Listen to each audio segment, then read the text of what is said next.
candy-coated dream you see. Every click's a little dopamine spree. Bop to the top, let the algorithm drop. Swipe, swipe, swipe, won't you take a hop? Pixels flashing in the neon glow. Feel the Welcome to the future. This absolute banger was written by AI, and it's about as real as every celebrity's no makeup selfie. And as you can probably guess, today we're diving into how AI is changing the music industry. For good, for better, or for worse. And spoiler, it's probably for worse. Flashback to 1957, when the Illiac, the Illinois automatic computer, produced the Illiac Suite for string quartet, the first ever completely computer-generated piece of music.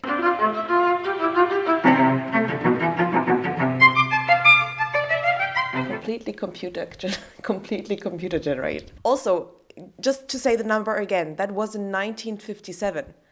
That is quite a long time ago. This wasn't, of course, a simple task, but it was made possible by composer Leader and Hiller, I hope I'm pronouncing that right, and mathematician Leonard Isaacson, who programmed the computer to compose the music. Fast forward to 1980, when David Cope introduced EMI, Experiments in Musical Intelligence. This AI system could analyze the styles of classical composers like Bach or Mozart, thus paving the way for machine learning to recreate ways of artistic expression. Another big point in the kind of AI music timeline is also Google's Magenta project, which was launched by Google DeepMind in 2016. This project is dedicated in exploring AI's role in music and art, and also offer tools for artists. And I think this kind of idea and thinking and research really paved the way for tools that we have nowadays, like OpenAI's Jukebox or Suno. And here's the tea. AI isn't just creating music and instruments now, it's actually making the songs. Lyrics and all. And in a bit, it will probably start to mix and master those songs as well. Like, for example, the song in the intro. I made that in 20 seconds, just prompting Suno to give me a high-energy TikTok-like pop song using these kinds of themes. Like,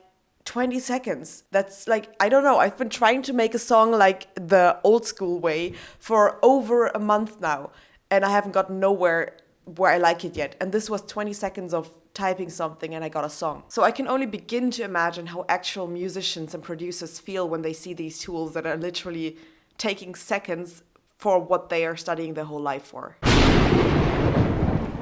Then there's, of course, the topic of art theft. The American startup Suno, which I tried out for this video, admitted that it was trained on all music files of reasonable quality accessible on the open internet. And due to the fair use clause, they get away with it because they're transforming original material rather than copying it directly. The algorithm learns patterns, arrangement, or styles to create new and original music rather than reproducing existing songs. And since users don't have access to the original materials or files, Suno claims that it is a technological process, similar to how search engines scan and index content. They argue that learning isn't stealing because musicians also learn by listening to copyrighted music. But of course, this argument falls short because humans aren't machines. Artists learn through creativity and lots of practice, which takes years, while AI absorbs all the data instantly and can output combination and patterns far faster than any human ever could. If you have been on the internet lately, no matter what platform, you're sure to see all the AI content that is there, not only like music stuff, but also visual stuff. It's just like the floodgates have opened and the internet is just being swarmed by AI-generated content. Commercially, this means AI is definitely a threat simply because of the time and resources it replaces. Uneducated listeners make up the majority of consumers,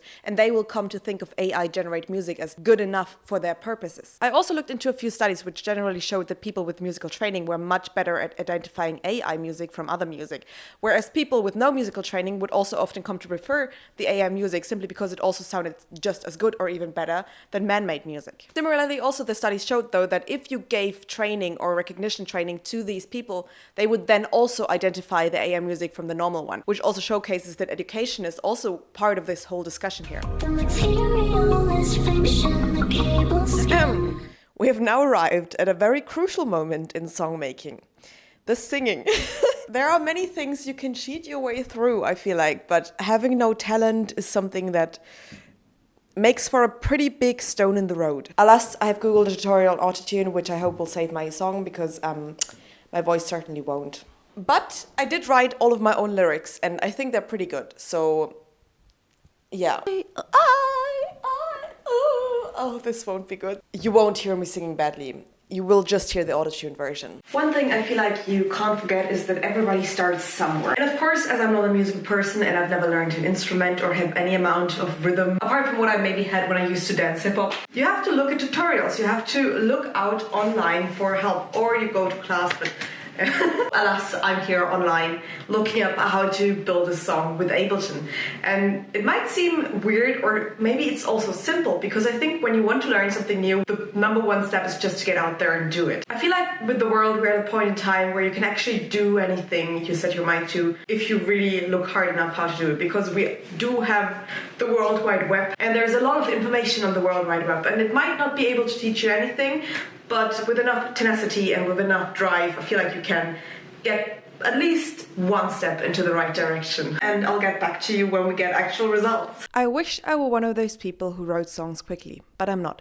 So it takes me a great deal of time to find out what the song is. This is a quote from songwriting legend Leonard Cohen, and honestly, seeing as it is already February and I'm still not 100% happy with what I produced, I can relate. Not on the being a genius songwriter level, but on the level of being a person who's making a song. But why do humans even make music? The oldest instrument, meaning the oldest proof that humans actually made music, is over 35,000 years old. 35,000 years. From an evolutionary perspective, music likely emerged as a tool for social bonding, emotional expression, and communication. Some theories also suggest that the pattern-seeking part of your brain gets a tiny reward whenever you predict the flow of the music correctly. This means that music is literally like a universal language tied to the dopamine reward system that transcends borders and generations. Music also helps to shape who we are. It tells us stories, keeps our cultures alive, and holds our shared memories and experiences. In the context of AI, understanding these evolutionary and cultural foundations is crucial because they are literally everything that AI music is not. While AI can replicate patterns, melodies, and emotional tones, it lacks the intrinsic human experiences that give music its depth and meaning. I have been trying to make a song the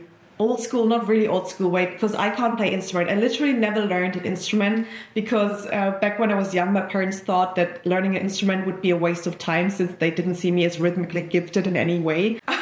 So they were just like, we ain't gonna be spending money on this. This child certainly has no musical talent. So today I can't play an instrument. I don't know how to read notes. I have literally no musical understanding, but I did try out a lot of things in preparation for this video. I did teach myself Ableton, at least in the basic way. I learned how to use a MIDI controller and play basic chords, and I learned how to auto-tune my voice to the gods because you will not be hearing me singing, because my parents were right, I don't have musical talent. I did, however, play around with a lot of sounds that I just found, a lot of fun instruments that Ableton has already integrated. And while I'm just skimming the surface here, I just wanted to show you what I made, because maybe it inspires you to also pick up this. And honestly, while there was a lot of time and effort that went into this, I did have a lot of fun. And I think this is an experience that you can't have if you prompt an AI music generator to give you a song, because you're honestly just writing something and clicking on the thing that comes out in the next 20 seconds. This is a 2-month process I'm not 100% happy with, but I can say it's 100% mine in a way. I mean, I'm not playing any of these instruments, they're literally Ableton MIDI stuff, and I'm just putting also sounds from the internet together, but this is my Lego piece. So yeah, without further ado, enjoy the Cyborg, inspired by Donna Haraway's A Cyborg Manifesto, which in my opinion is one of the greatest essays ever written. Yes, that's all. Here's part of my song.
I just want to show you actually, one of my favorite things is that I found these weird instruments up here. I think I'm just gonna solo this one out for a second.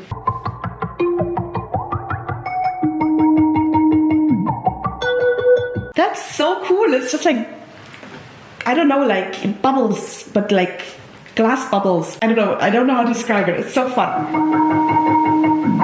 This is a Bikini Bottom News special report. Also, let me just say for a second, if you need AI to make music, you haven't made music.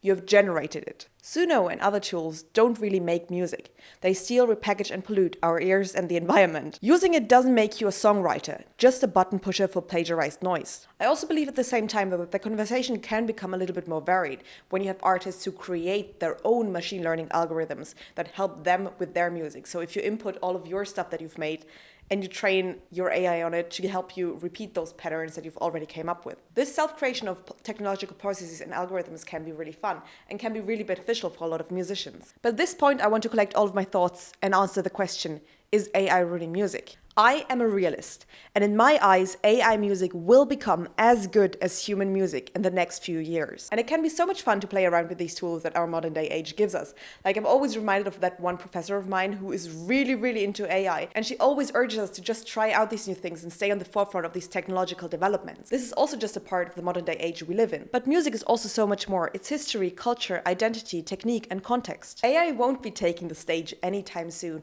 and play an instrument with the craftsmanship a person who has spent the majority of their life training in this instrument can. AI won't be giving you goosebumps when you stand in a crowd and look up at the singer you've been admiring for so long hit that one note just perfectly, and you just feel the music with all the people around you. I don't think AI will be doing that ever, if I'm being honest. So the takeaway, AI is a tool. It can mimic our what and our how, but it won't mimic our why anytime soon. It's up to you artists to keep the soul in music. And as for me, I think I will just be playing around with it because it's fun. And honestly, whether I make sounds with weird microphones I build or whether I play around in Ableton, music can also be fun. And I don't think AI has fun when it is creating music. So you can be sure you'll probably hear more YouTube bangers from yours truly. Maybe even in the next video, but at this point, just thank you so much for watching this video. As always, have a nice day, have a nice night, wherever you are. I'm hugging you all so much, and bye, be back on my channel. Feel the rhythm in the data flow. Virtual